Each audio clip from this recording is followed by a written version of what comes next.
Wal maqalatu ar-rabi'atu wal ishruna 'anin nabi sallallahu alaihi wasallam man kharaja min dullil ma'siyah ila izzi ta'ah agnahu Allah ta'ala min ghairi mal wa yadahu min ghairi jundin wa azzahu min ghairi ashirah. Bismillahirrahmanirrahim. Wal maqalatu lan utawi maqalah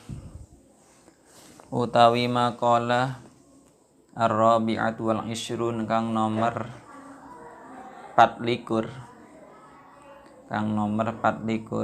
anin nabi saking nabi sallallahu alaihi wasallam sempurnanya dan riwayataken saking nabi sallallahu alaihi wasallam. Saking itu rojukannya.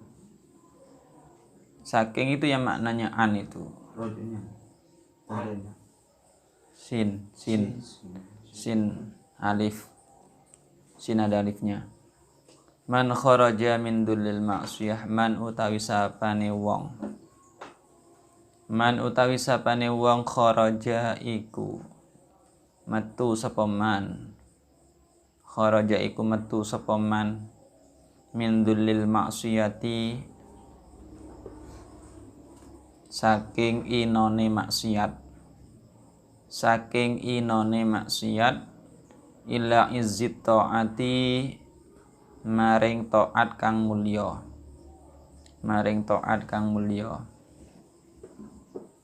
Wa hadza utawi iki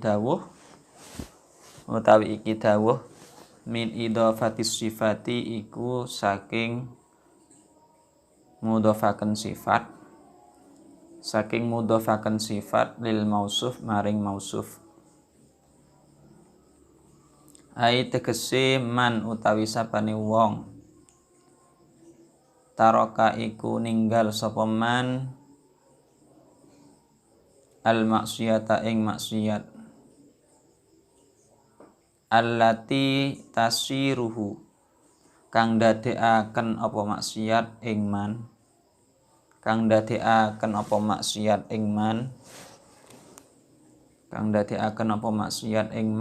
dalilan ing wong ina wa amilan lan nglakoni sapa man at-ta'ata ing taat allati tasiruhu kang dadekaken apa taat ing man azizan ing wong mulya a'tahu moko paring ing man Allahu sapa Allah taala salasati sifatin ing telu pira-pira sifat mahmudatin kang den puji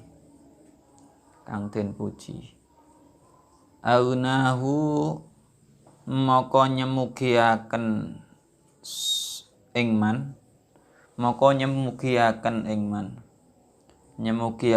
man Allahu sapa Allah taala min ghairi malin saking tanpa arta bondo sama yungfikuhu kang infakaken sapa man ing ghairi mal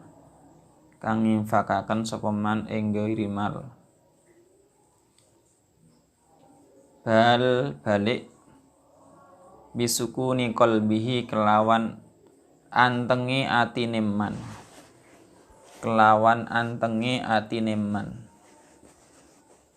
wa ayyadahu lan nguwataken sapa Allah ing man ai tegese qawahu sama artinya nguwataken sapa Allah ing man, enggak usah ditulis lah, sama artinya min ghairi jundin saking tanpa tentara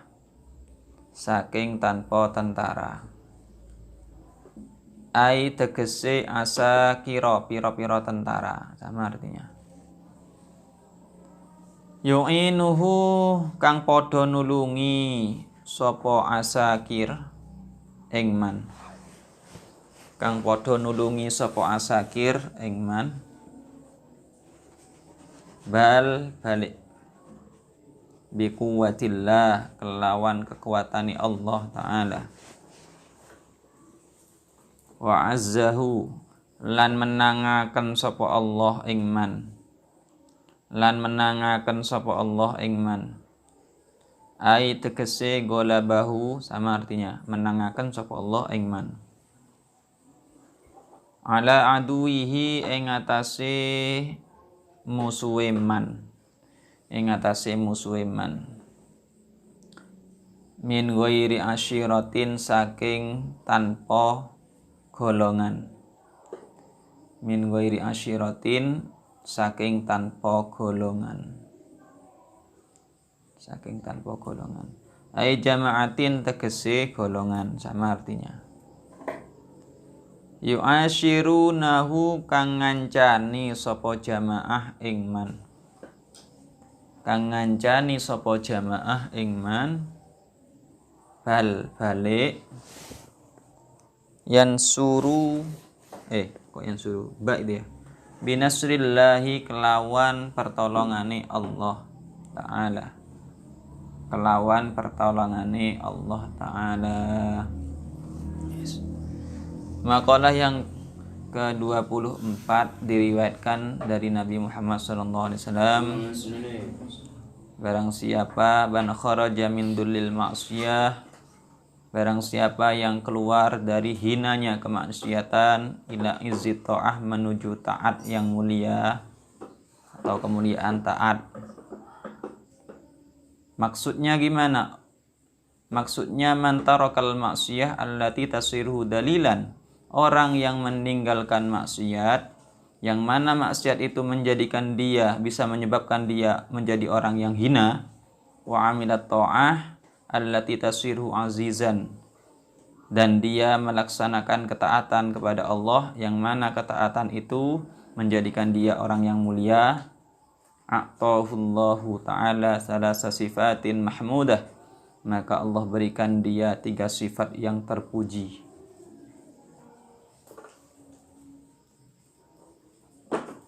Orang sudah terlanjur maksiat, terlanjur berdosa. Tapi kalau bukan Nabi, bukan Rasul, otomatis juga punya dosa. Ada yang dosanya diampuni, ada yang dosanya sedikit, ada yang dosanya banyak.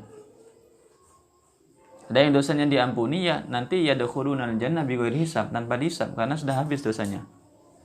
Ada yang dosanya sedikit, masih dihisab, tapi ya sebentar karena dosanya sedikit, masih lebih banyak pahalanya. Ada yang dosanya seimbang dengan pahalanya, ya dihisab juga. Dihisab juga. Setimpal dengan dosanya itu. Ada yang dosanya lebih banyak daripada pahalanya. Ya dihisab juga lebih lama berarti hisabnya. Di nerakanya lebih lama. Tapi pada akhirnya jika dia memang mati dalam keadaan Islam, iman, tetap masuk surga. Itu akidahnya kita.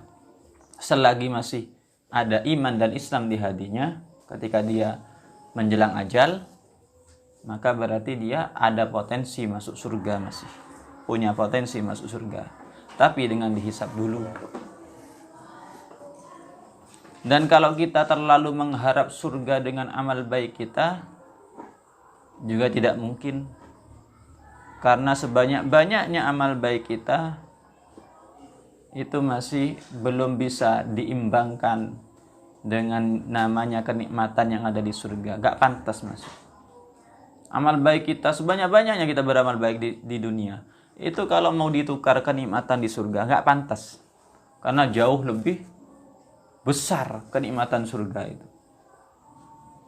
Wong 1 harinya sama, ada yang mengatakan 1000 tahun, ada yang mengatakan 1000 hari di dunia. 1 harinya. Kalau sebulan, ya tinggal mengalih lipatkan. Makanya gak setimpal pahala kita yang hanya sedikit ini. Hanya berapa tahun kita hidup di dunia. Dan itu pun kita berbuat baik setelah kita menjelang balik. Seketika sudah diperintahkan, kena taklif, perintah untuk melaksanakan kewajiban dan meninggalkan yang dilarang. Ketika sudah umur 12 ke atas mungkin, baru berbuat baik. Kemudian sampai tua, semisal sampai umur 70, enggak sampai 7, umur 50 sudah enggak bisa berbuat apa-apa. Diam, diranjang. Enggak bisa kemana-mana, enggak bisa jalan, enggak bisa apa-apa. Umur dari 12 ke 50. Itu kalau umurnya nyampe 60 atau 50. Kalau umurnya hanya sampai 40 tahun, ya tambah sedikit. Itu hitungan harinya, tahunnya. Kalau kita hitung per harinya kita beramal baik, melakukan kebaikan itu berapa jam? Kayak apalagi di akhir zaman nggak mungkin dalam 24 jam selalu tuh berbuat baik, beramal soleh atau beribadah misalnya, kan nggak mungkin juga. Hanya berapa jam? Apalagi yang kesibukannya hampir 24 jam, paling kebaikannya hanya sholat 5 waktu atau berbuat baik kepada orang lain. Hanya berapa? Ya gak setimpal kalau kita tukar dengan kenikmatan surga. Loh, kepantasan kita berada di surga itu bukan karena amal baik kita juga, tapi karena rahmat dan atau belas kasihnya Allah, kasih sayangnya Allah. Sebetulnya itu yang setimpal dengan kenikmatan di surga yang akan kita raih. Sebenarnya ya kasih sayang Allah. Tapi apakah kita mengandalkan rahmatnya Allah tanpa kita mau berbuat baik? Ya gak mungkin juga. Apakah Allah memberi rahmatnya kepada orang yang gak berbuat baik sama sekali, apalagi kufur semasa hidupnya? Kan gak mungkin juga. Rahmat apa kasih sayang? Seorang anak mendapat kasih sayang ibu apabila anaknya bakti sama ibunya. Seorang murid dapat kasih sayang guru apabila muridnya bakti sama gurunya. Kalau murid atau anak nggak bakti sama gurunya atau sama orang tuanya, kira-kira dapat kasih sayang guru apa tidak? Tidak. Enggak juga. Sama seperti kita semisal nggak mau bakti sama Allah, nggak memperdulikan hak-haknya Allah, nggak mau sholat 5 waktu, nggak mau puasa di bulan Ramadan, nggak mau menunaikan kewajiban kita, hak-haknya Allah. Kira-kira kita mau dapat rahmat, kasih sayang, belas kasih Allah, bisa apa tidak? Kayaknya nggak bisa juga. Makanya kita mau mendapatkan rahmatnya Allah, belas kasih Allah, ya kita juga harus bakti atau menjalankan hak-haknya Allah, kewajiban-kewajiban yang Allah perintahkan.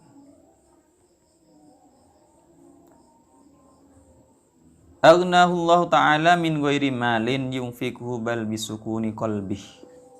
Apa yang Allah janjikan? 3 sifat yang terpuji yang akan tertanam di hatinya ketika orang sudah bisa pindah dari kemaksiatan menuju ketaatan. Orang yang awalnya berlumur dosa kemudian dia hijrah melakukan kebaikan, ketaatan, sudah meninggalkan dosa-dosanya itu. Dia hijrah. Dia taubat. Mau taubat, setelah itu meninggalkan dosa-dosanya. Ini yang Allah maksud, yang dimaksud Nabi. Apa yang Allah janjikan bagi orang yang sudah bisa seperti itu? Allah akan menjanjikan 3 sifat yang terpuji yang akan tertanam pada hati seseorang itu. Yang pertama, aghnahullahu ta'ala min ghairi mal. Allah akan mengkayakan dia dengan tanpa harta. Bisa apa tidak? Ya sangat bisa. Jangan dikira orang kaya itu hanya dengan harta. Tidak. Al-ginan nafsi. Kaya itu karena kekayaan jiwa, kekayaan hati, bukan karena harta. Kenyataannya banyak, mayoritas bahkan mungkin orang yang kaya-kaya itu bahkan hidupnya sengsara, hidupnya gelisah, susah, takut, dan yang lainnya. Hidupnya ini bukan karena harta. Allah kayakan dia hatinya bukan karena harta, bal bisukunil qalbihi, bahkan dengan ketenangan hati. Allah kayakan jiwanya dengan ketenangan hati. Jadi Allah tenangkan. Enak sebetulnya. Kaya nggak kaya, kalau tenang hatinya itu pasti kaya. Tenang, bahagia terus. Kalau Allah tenangkan hatinya, meskipun dikasih kekayaan yang bertumpuk-tumpuk, nggak habis-habis mungkin. Tapi kalau jiwanya Allah tidak tenangkan, ya selamanya, setiap saat, bahkan mungkin setiap saat, setiap detiknya dia selalu gelisah, bingung, gelisah, sumpah, susah, takut, dan yang lainnya. Gak mustahil itu ya, gak mustahil, karena memang banyak. Bayangkan orang yang kaya-kaya itu terus ingin menumpuk kekayaannya, bahkan mungkin ya gak mau disaingi sama tetangganya, bahkan mungkin ya terus tumpuk-tumpuk, mau mengeluarkan untuk makan diri sendiri, untuk keluarganya pun eman, apalagi untuk dikeluarkan kepada orang-orang miskin, jauh lebih eman. Tapi bagi orang yang kaya hatinya, meskipun dia orang gak punya, tetap akan dibahagiakan hatinya oleh Allah. Bahkan ada janji yang di dalam Al-Quran, "May yattaqillah yaj'al lahu makhraja wa yarzuqhu min haitsu la yahtasib." Orang yang mau takwa kepada Allah, takut kepada Allah dengan sebenar-benarnya takwa, menjalankan perintahnya, menjauhi larangannya, kemudian menerima semua takdir bagiannya, baik dia dikasih kaya oleh Allah atau dikasih miskin oleh Allah, dia menerima dengan lapang dada. Dia senang dermawan, dia senang sabar, senang berbuat baik kepada orang lain. Yaj'al lahu makhraja. Allah akan kasih jalan keluarnya. Sesulit apapun dia dalam ekonomi, Allah akan carikan jalan keluarnya. Allah yang ngasih jalan keluarnya. Wa yarzuqhu min haitsu la yahtasib. Ini ayat selanjutnya. Wa yarzuqhu min haitsu la yahtasib. Allah akan kasihkan dia rezeki yang tanpa disangka-sangka. Kadang lagi butuh, saya nggak punya apa-apa, saya butuh 1 juta besok. Ternyata nggak disangka-sangka datang 1 juta, entah dari tetangganya, entah dari kenalannya dulu. Nah, ini banyak kejadian seperti itu. Banyak yang merasakan seperti itu. Alhamdulillah, kata-katanya orang kan dapat rezeki nggak disangka-sangka itu. Moro-moro dapat rezeki tanpa susah payah. Kadang orang seperti itu kan. Tapi orang banyak nggak mengenal rezeki min haitsu la yahtasib, yang nggak disangka-sangka itu orang banyak nggak mengenal. Yang mereka pahami itu, wah ini rezeki berkat jerih payah saya ini.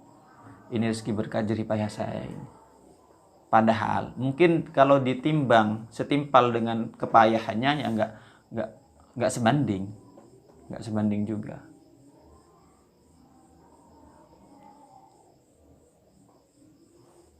Ini diantaranya.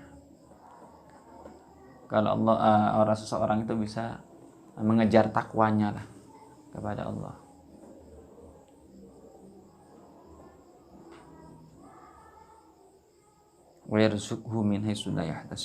Bukan hanya itu, yang kedua sifat mahmudah, terpuji yang ditanamkan oleh Allah kepada hatinya. Wa ayyadahu ay qawahu min ghairi jundin. Allah akan menguatkan dia tanpa bala tentara, tanpa bantuan tentara, tapi bal bi quwwatillah. Allah menguatkan dia dengan kekuatan Allah. Langsung Allah yang menguatkan dia. Kuat di sini ya umum. Kuat dengan kesabarannya bisa jadi, ya. Kuat dengan keimanannya sampai dia datang ajalnya, sampai dia meninggal bisa jadi juga. Intinya kuat umum. Allah kuatkan dia, baik kuat akidahnya juga bisa. Jadi umum. Allah kuatkan dia tanpa bala tentara, bahkan menghadapi musuh mungkin Allah kuatkan dia juga tanpa ada yang menolong. Tapi ternyata dia mampu mengalahkan musuhnya. Nah, itu. Wa azzahu ay ghalabahu ala aduhi min ghairi asyirah. Bahkan dia bisa mengalahkan musuhnya tanpa ada jamaah atau prajurit atau kelompok golongan yang bisa membantu dia, menemani dia. Tanpa ada teman, tanpa ada jamaah, dia bisa mengalahkan binasrillah, dengan pertolongan Allah. Jadi 3 nih. Yang pertama, Allah kayakan hatinya dengan ketenangan hati. Yang kedua, Allah kuatkan jiwanya dengan tanpa tentara, bahkan dengan kekuatan Allah. Yang ketiga, Allah menangkan dia dari musuh-musuhnya dengan tanpa kelompok atau golongan, bahkan dengan pertolongan Allah dia selalu menang. Jangan dikira orang menang itu menang dalam segi kekuatan saja, tidak. Ada kalanya menang itu menang dalam segi lebih sabarnya. Semisal ada satu kelompok dengan kelompok lain yang lain, atau seseorang dengan seseorang yang lain, pribadi mungkin atau kelompok dengan kelompok. Ini terjadi berseteru, tapi ternyata sama-sama sabar. Yang lebih sabar ini sebetulnya yang lebih menang.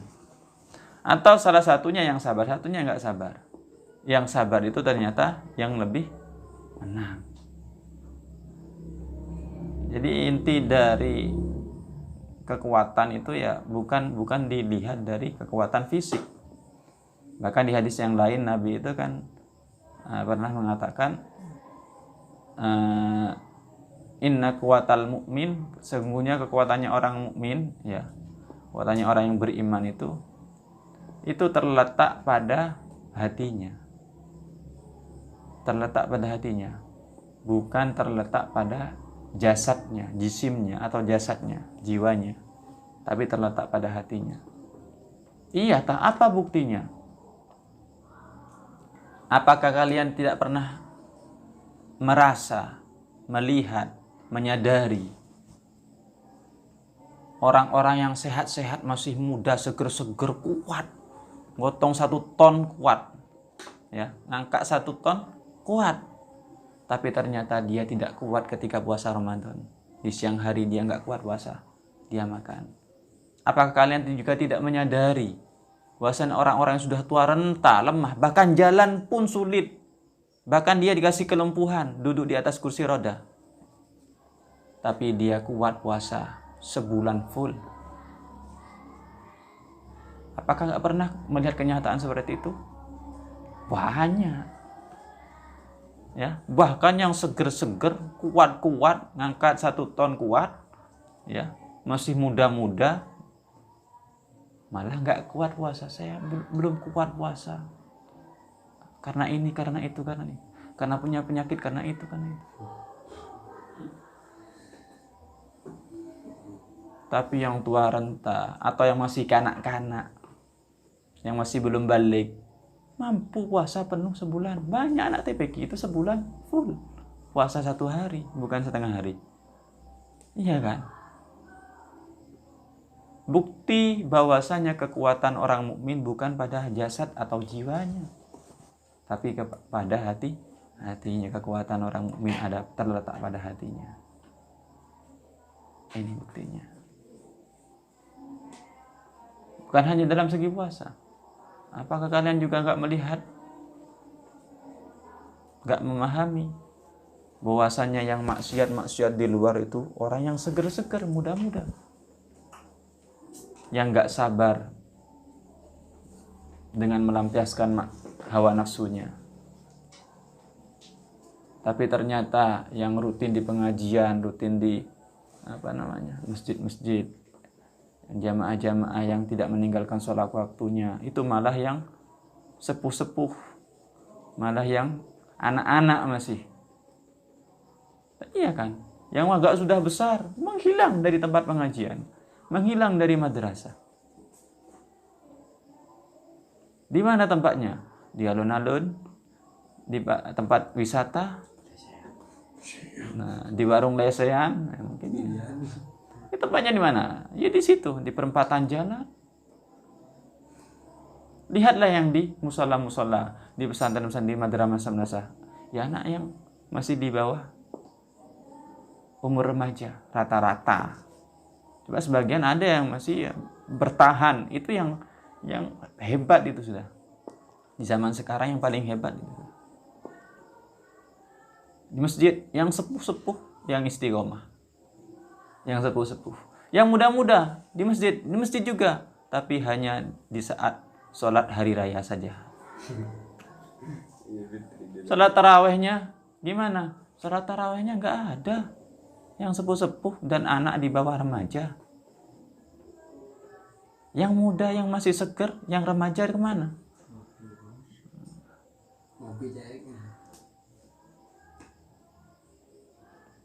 Di warung lesehan, di alun-alun, di perempatan jalan. Kenapa kamu nggak taraweh? Saya takut riya, takut pamer. Atau saya nggak mampu kalau sholat sebegitu banyaknya. Saya mau cari yang lebih ringkas, 4 rakaat saja kalau ada.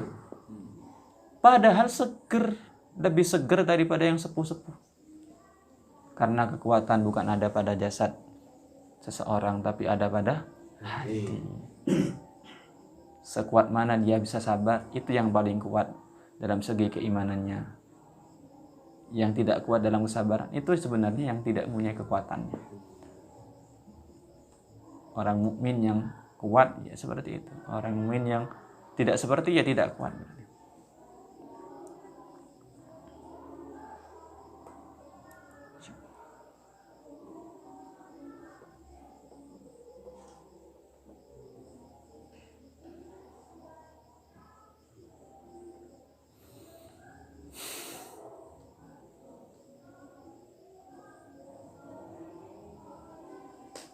Nah, saya buka pertanyaan. Yang mau tanya silakan.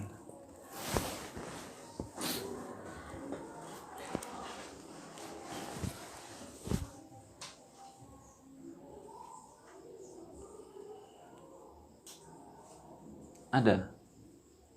Belum ada? Belum. Makna dulu. Mungkin nanti ada di pertengahan makna. Wal maqalatu lan utawi maqalah al-khamisatu wal isyrun kang nomor selawe. Kang nomor selawe ruwiyat ikutin riwayataken annahu apa setuhune Nabi alaihi salatu wassalam kharaja iku medal sapa Nabi, tindakan sapa Nabi data yaumin ing dalam siji dina. Data yaumin ing dalam siji dina ala ashabi ing atase pira-pira sahabate Nabi. Faqala nuli dawuh sapa Nabi, kaifa hale kaya apa asbahtum manjing isuk sapa sira kabeh. Manjing isuk sapa sira kabeh. Aida khaltum tegese manjing sapa sira kabeh fi waqti shabahi ing dalam waktu isu. Faqalu nuli dawuh sapa sahabat, nuli dawuh sapa sahabat, asbahna manjing isu sapa kita. Manjing isu sapa kita ai sirna dadi sapa kita. Sirna dadi sapa kita fi sabah ing dalam waktu isu. Ing dalam waktu isu mukminina iku pira-pira wong mukmin billahi kelawan Allah jalla wa ala. Faqala nuli dawuh sapa Nabi sallallahu alaihi wasallam, wa malan iku apa? Wa malan iku apa alamatu imanikum utawi tanda imani sira kabeh. Alamatu imanikum utawi tanda imani sira kabeh. Qalu dawuh sapa sahabat. Qalu dawuh sapa sahabat, nasbiru sabar sapa kita. Sabar sapa kita alal bala'i ngatasi ujian. Ing ngatasi ujian ail imtihani tegese ujian. Jadi imtihan itu istilah imtihan akhirus sana. Itu benar ujian sebenarnya itu. Diambil dari kata ujian. Imtihan itu artinya Ujian. Ikhtibar sama ujian. Minallah saking Allah Ta'ala. Wa nashkuru lan nyukuri sapa kita. Wa nashkuru lan nyukuri sapa kita. Ala rakhai ing atase waktu jembar. Ing atase waktu jembar ail ittisa'i tegese waktu jembar sama artinya. Fil ma'isyati ing dalam penguripan sama. Wa nardolan ridho sapa kita. Wa nardolan ridho sapa kita bil qada'i kelawan qada keputusan Allah. Ail hukmil ilahi tegese hukum bangsa pangeran. Tegese hukum bangsa pangeran. Fi a'yanil mawjudati ing dalam pira-pira kahanane perkara kang ana. Ing dalam pira-pira kahanane perkara kang ana. Alama ing atase tingkah. Ing atase tingkah hiya utawi ma kang utawi ma alaihi iku ing atase ma. Oh, hiya utawi al maujudat gitu saja ya. Alaihi iku ngatasi ma minal ahwali saking pira-pira tingkah fil azal ing dalam zaman azali ilal abadi maring salawasi. Makalah yang ke-25 diriwayatkan bahwa Nabi pernah suatu ketika perjalanan keluar menuju sahabat-sahabatnya. Kemudian ketika sampai ketemu dengan sahabat-sahabatnya ditanyakan oleh Nabi, "Hai sahabat-sahabat, kaif asbahtum? Gimana kabarnya kalian di pagi hari ini?" Kata sahabat-sahabat, "Qalu asbahna mu'minina billah." Alhamdulillah ya Rasul, di pagi hari ini kita masih tetap beriman kepada Allah. Masih iman kepada Allah, masih belum kufur. Alhamdulillah masih iman, tetap iman kepada Allah. Katanya sahabat-sahabat. Wa ma'alamatu imanikum, kata Nabi. Ditanyakan lagi, apa coba bukti tanda-tanda keimanan kalian kepada Allah? Apa bukti tanda-tandanya? Kalau sahabat-sahabat berkata, nasbiru alal bala, buktinya kita masih sabar atas ujian-ujian yang bertubi-tubi menimpa kita. Kata sahabat-sahabat, ini bukti iman. Orang yang masih sabar berarti imannya masih kuat. Wa nashkuru 'ala rakha, dan kita juga bisa mensyukuri ketika kita diberi kelapangan oleh Allah, diberi kehidupan, dimudahkan rezekinya oleh Allah, kita masih bisa bersyukur. Kita tidak pernah mengkufuri. Diberi sedikit kita bersyukur, diberi banyak ya bersyukur. Sebenarnya yang nggak bisa bersyukur itu yang nggak bisa menerima bagian yang dipastikan oleh Allah. Diberi banyak nggak bersyukur, tetap kurang. Ini ya yang malah mengkufuri nikmatnya Allah. Hakikatnya kita kan seorang hamba, miliknya Tuhan. Kalau miliknya Tuhan, otomatis pemiliknya ya terserah pemiliknya kan ya. Mau dikasih 1 ya terserah, mau dikasih 10 ya terserah pemiliknya. Kayak kalian punya ikan, ngingu ikan hias. Mau kalian beri makan yang 1, yang gendut mau diberi makan 5, terserah. Yang kecil mau diberi makan 10 ya terserah kalian kan yang ngasih. Iya kan? Punya ikan 2 nggak sama, dikasih nggak sama juga. Sentratnya dikasih nggak sama. Yang 1 sedikit, yang 1 banyak. Ya terserah, masa mau komplain ikannya. Saya kok dikasih sedikit, saya kok nggak dikasih banyak. Kok nggak sama dapatnya, nggak sama makanannya. Kok lebih enakan dia? Kan terserah pemiliknya. Hakikatnya kita ya seperti itu. Terserah pemiliknya yang menciptakan. Terserah Allah Ta'ala mau dikasih berapa. Kalau kita tahu hakikatnya kita, ya kita harus tetap rela, ridho dengan yang Allah kasihkan bagian kepada kita. Dan dengan relanya, ridhonya kita atas kepastian atau kodoknya Allah, takdirnya Allah seperti itu, malah itu yang menjadikan pemiliknya senang terhadap hambanya itu. Bahkan bisa jadi diangkat jadi kekasihnya, walinya Allah, dengan kesabarannya seperti itu.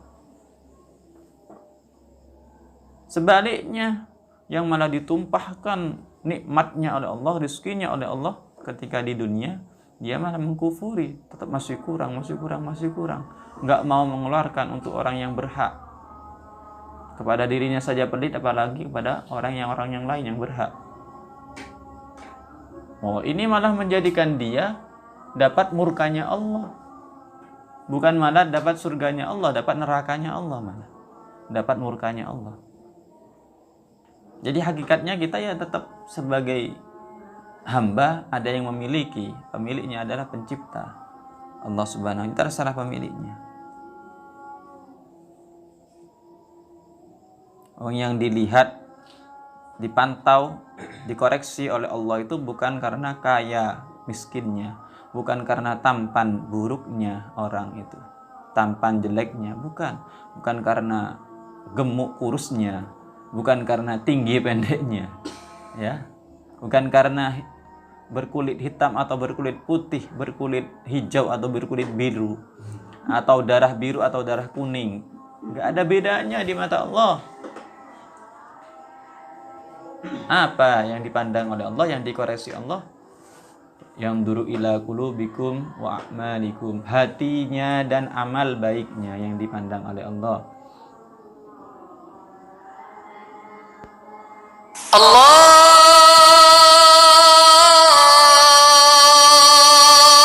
Pecubuin orang, tapi ternyata dia hatinya lembut, hatinya baik, dan amal baiknya juga baik, jalankan hak-haknya Allah. Pecubuin orang, hitam sehitamnya, pendek sependeknya, sependek-pendeknya, ya,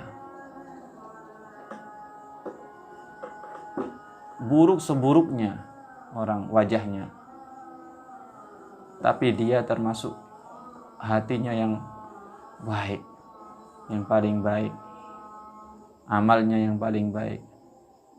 Otomatis dialah yang diangkat derajatnya oleh Allah, yang lebih mulia di sisi Allah. Karena yang Allah pandang yang duru ila qulubikum wa a'malikum.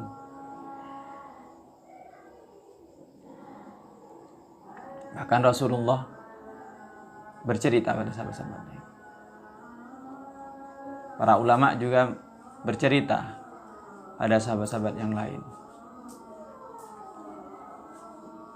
Ketika ada seorang yang berkulit hitam pekat, kayak orang negro itu, kulit hitam pekat, dia tidak terima karena oleh Allah diberi kulit hitam. Akhirnya apa?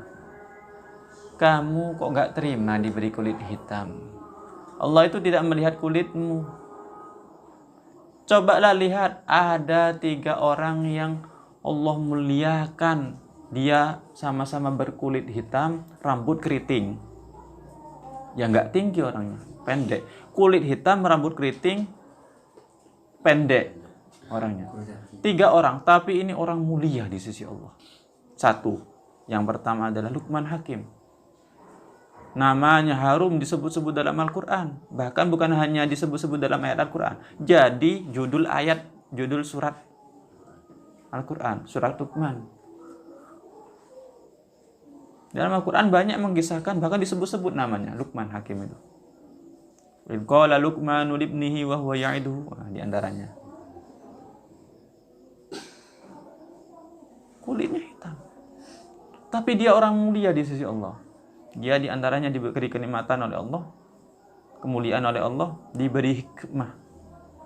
Saat itu sebelum Nabi Dawud diangkat menjadi nabi, Luqman itu ditawari duluan, Luqman Hakim. Ditawari apa? Dikasih pilihan, mau saya jadikan nabi atau dikasih nubuah atau dikasih hikmah.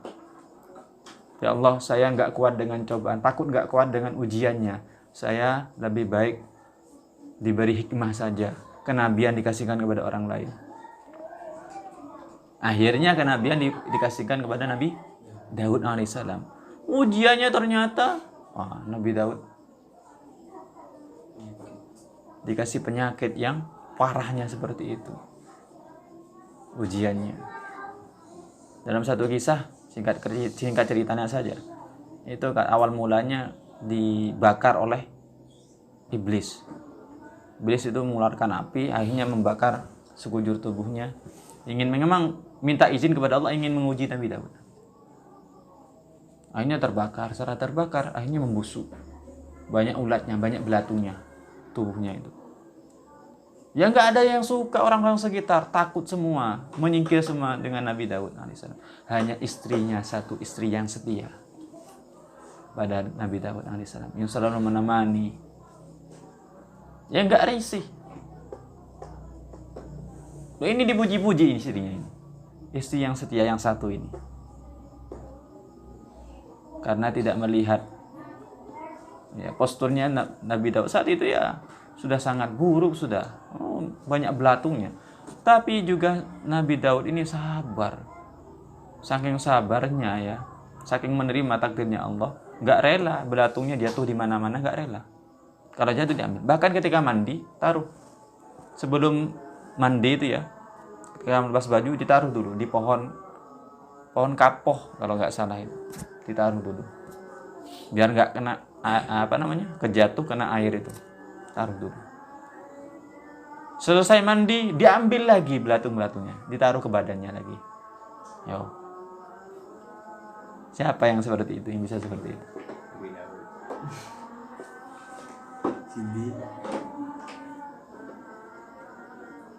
Luqman Hakim nggak mau dikasih ujian berat-berat, takut nggak kuat, minta hikmah. Akhirnya Luqman Hakim setiap untayan kata selalu jatuh kepada hati-hati yang audiennya atau hati-hati yang mendengarkan.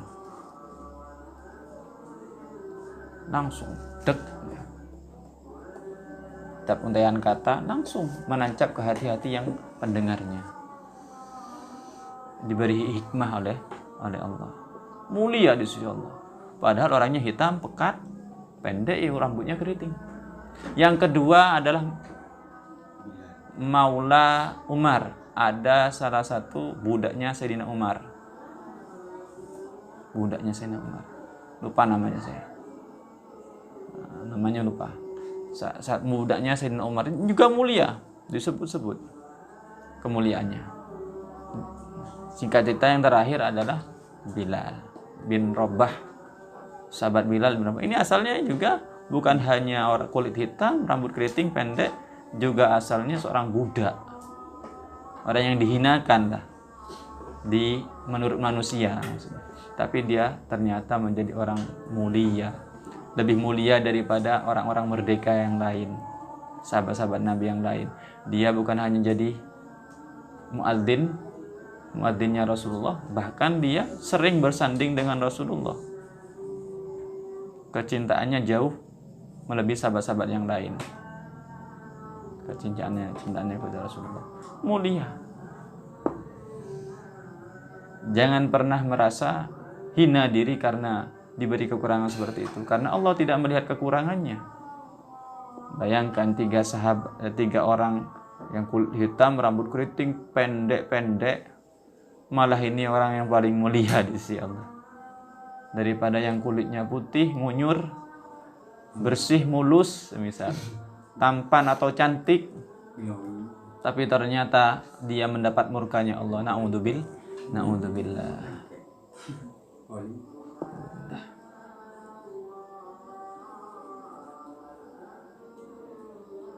Wa nardha bil qada, sudah dimakna ini. Dan tandanya juga dia ridho dengan qadanya Allah. Sudah dia. Pastian yang Allah sudah takdirkan, dia ridho. Bahkan ulama itu bukan hanya ridho dalam segi ma'isyahnya ekonominya dikasih sedikit atau banyak, tidak. Bahkan ada sering juga saya ceritakan, ada ulama kasihnya Allah yang ternyata catatan akhiratnya atau sakyun menjadi penghuni neraka. Tapi sabar, rela dengan takdirnya Allah, keputusan Allah. Pada akhirnya santrinya yang tahu itu awalnya tercatat sakyun, penghuni neraka. Besoknya diubah oleh Allah sa'idun, menjadi penghuni surga. Kaget santrinya. Singkat ceritanya seperti itu. Kenapa kok bisa Allah mengganti seperti itu? Diganti yang asalnya memang penghuni neraka diubah menjadi penghuni surga. Karena apa? Atas sabar dan kerelaan keriduannya dengan takdir atau keputusan Allah, qada dan qadarnya Allah. Bisa jadi yang awalnya miskin tapi dia ridho dengan takdirnya Allah, qadanya Allah, keputusan Allah, bagian yang sudah dibagian oleh Allah. Pada akhirnya 1 tahun kemudian jadi menjadi orang paling kaya. Bisa jadi juga. Atau dia tetap miskin sampai dia meninggal, tapi di akhirat di surganya dia menjadi orang yang paling kaya, yang paling mulia, paling banyak kenikmatannya. Ya bisa jadi seperti itu. Jangan merasa kita ini dikasih bagian yang sedikit oleh Allah, ini justru kita malah nanti dimuliakan kalau kita sabar ya. Mentak sabar ya nggak bisa, nggak lulus ujian. Namanya kita ini kan diuji di dunia ini. Ini ujiannya, anggaplah kita ini bukan ujian tulis, ujian praktek ini di dunia ini. Ini ujian praktek.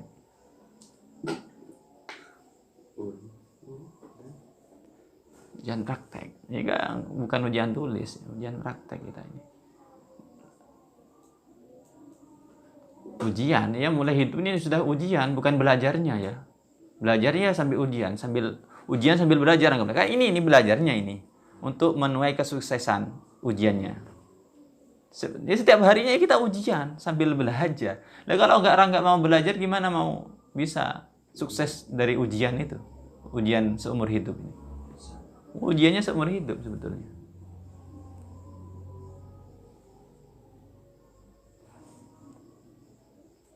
Hanya sampai Abdurrahman bin Auf itu kan dikasih berlimpah-limpah ya rizkinya, dituangkan, diteruskan oleh Allah rizkinya, itu kan takut, nangis, gak mau makan sama keluarganya itu. Takut apa? Habis kenikmatan di surga nanti dihabiskan di dunia. Takut seperti itu. Yang sebelumnya Rasulullah mengatakan, Abdurrahman bin Auf, kamu masuk surga nanti. Termasuk Basyar bil Jannah ya, di antara 10 orang yang masuk surga dijanjikan oleh Rasul. Tapi masuk surganya terakhir. Loh kok bisa ya Rasulullah? Ya. Yang memberatkan kamu masuk surga hingga jalannya tertitih-titih adalah karena duniamu. Terlalu besar Allah menuangkan rizkimu saat di dunia. Abdurrahman paling kaya dan paling mudah mencari rezeki. Bahkan sampai berkata, seandainya saya membalik batu besar, maka di bawahnya pasti ada emas batangan. Saking mudahnya. Bukan karena orang dapat bagian seperti itu, bukan karena kerjanya keras, bukan. Memang bagian rezekinya dia banyak, bagian rezekinya dia deres, gak rintik-rintik.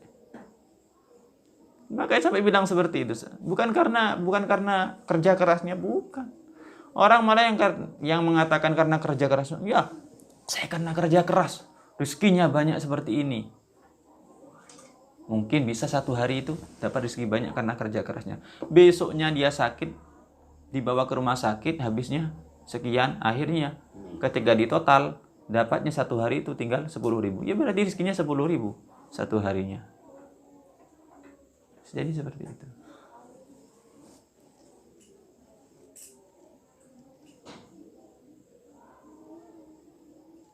Abdurrahman bin Auf sampai gak mau makan, takut, nangis, takut kenikmatan surga habis gara-gara, meskipun dia sudah dapat janji dari Rasulullah bakal masuk surga, tapi tetap nangis, takut nanti gak dapat kenikmatan sama sekali di surga, kok ditumpahkan di dunia, katanya Abdurrahman bin Auf itu. Bahkan Nabi itu sering berdoa, ya Allah, jadikanlah aku orang miskin. Allahumma ja'alni miskinan.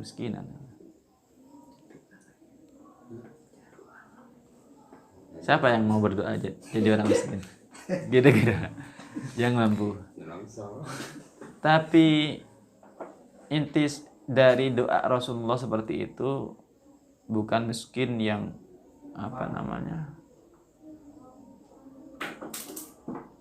miskin yang tidak menjadikan harta dunia itu ada di dalam hatinya maksudnya. Jadi orang zuhud itu ya, orang zuhud itu bukan karena dia tidak mau sama sekali sama harta, tidak, tapi tidak meletakkan hartanya di hatinya, hanya ada di tangannya. Artinya maksudnya. Jadi orang kaya itu bisa juga jadi zuhud. Asalkan harta itu hanya ada di tangannya, tidak pernah ada di hatinya. Kehilangannya enggak susah. Ada yang enggak gembira. Bertumpuk-tumpuk hartanya enggak gembira hatinya. Kehilangan pun hilang semua, habis semua, musnah semua, bangkrut, ya enggak susah hatinya. Ini yang disebut zuhud. Ada yang memang enggak punya apa-apa, tapi hatinya susah. Tidak zuhud ini, malah bukan zuhud ini. Pokoknya yang harta meskipun banyak atau sedikit, ya tetap ada di tangannya, enggak pernah ada di hatinya. Itu yang dizuhud, yang dimaksud zuhud. Kalian bisa jadi zuhud meskipun kaya, bisa, asalkan enggak pernah ada di hatinya. Ada tidak harta, tetap enggak pernah susah, enggak pernah gembira. Meskipun banyak enggak gembira, meskipun enggak ada ya tetap enggak pernah susah. Ini zuhud yang sesungguhnya. Ingin jadi kaya apa miskin? Miskin. Berarti yang pengen miskin ini berarti ya enggak keinginannya ya tidak mau gagal dalam ujiannya. Maksudnya apa? Nanti kalau saya dikasih kaya malah saya gagal. Saya cinta dengan dunia, lebih baik saya miskin. Ya bisa jadi seperti itu. Jadi memang orang enggak sama keinginannya. Saya yang mau ujiannya lebih ringan saja, hanya jadi miskin saja. Saya mau ujiannya lebih gawat, ujiannya lebih sulit, lebih angil. Jadi orang kaya. Ya tinggal mau yang mana. Mau yang ujiannya lebih berat apa yang lebih mudah ya.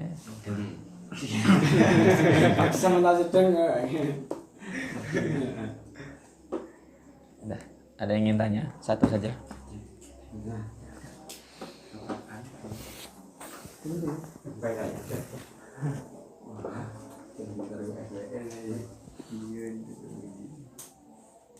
Allah alam sabab Fatihah.